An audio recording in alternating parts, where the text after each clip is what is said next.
Today we will remember the story of Innocence after 37 years. A man named Carl Luke lived in a house with his wife and 5 children. Their home was located in a small town surrounded by farmland. Although the family had very little money, they were happy and felt safe in their small town. But one day everything changed. One evening, Carl was sitting at home writing letters for his children, when he suddenly heard screams coming from his neighbor's house. Thinking it was an emergency, he rushed over to help, but it turned out there had been a car accident. While Carl was helping the neighbor, he noticed 3 suspicious men loitering around his property. It was already dark and he couldn't see their faces, but he thought it was odd that they were staring at his house. So he went back home and got his rifle to check if everything was okay. He walked out into the yard and asked the men what they were doing. They claimed to be Carl's distant relatives who had come to visit from another state. But Carl didn't buy their story because he knew he had no relatives living outside of town. Suddenly, one of the men made a move, as if he was reaching for a weapon. In a panic, Carl fired shots and hit all 3 men. They were taken to the hospital, but unfortunately, 2 of them died. The 3rd one survived and was taken into custody. When the police arrived at Carl's house, they found the bodies of the 2 thieves. At first, they wanted to arrest Carl because he had killed 2 people.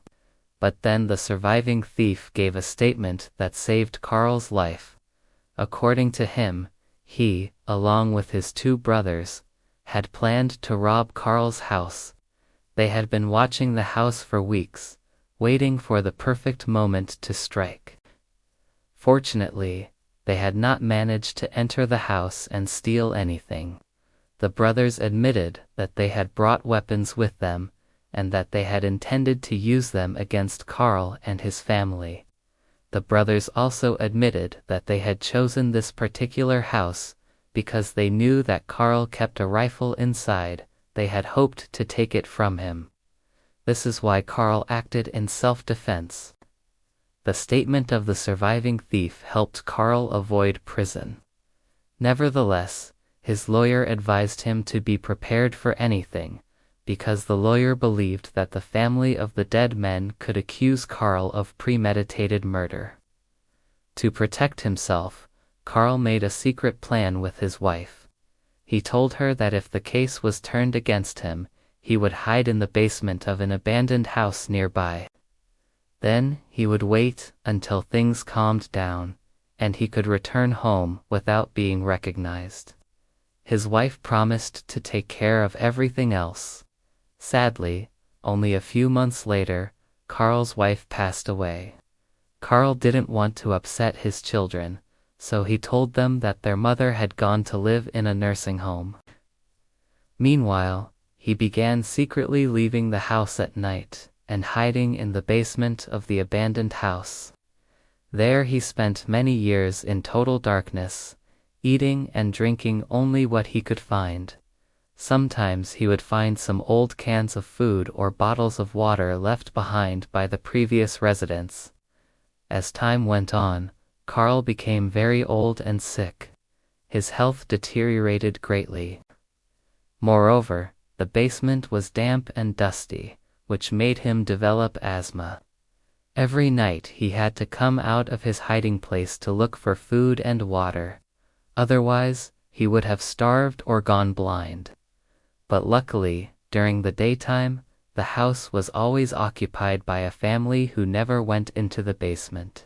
So Carl was able to sneak in and out without being noticed. One night, the family heard strange coughing sounds coming from the basement. The family's young son was very scared and told his parents that there was a monster in the basement. Of course, the parents didn't believe him, but then they started hearing the same sounds again and again. Finally, they decided to call the police and ask them to search the basement. When the officers descended into the basement, They saw a very old and frail man sitting in the corner. Carl was wearing dirty clothes and looked very frightened. The old man explained to the police that he had been hiding there for many years and asked them to forgive him, saying that he had done nothing wrong. The police understood that the old man was harmless and called an ambulance. When they found out his identity, they also discovered that he had been declared legally innocent long ago. After 37 years in captivity, Carl was finally free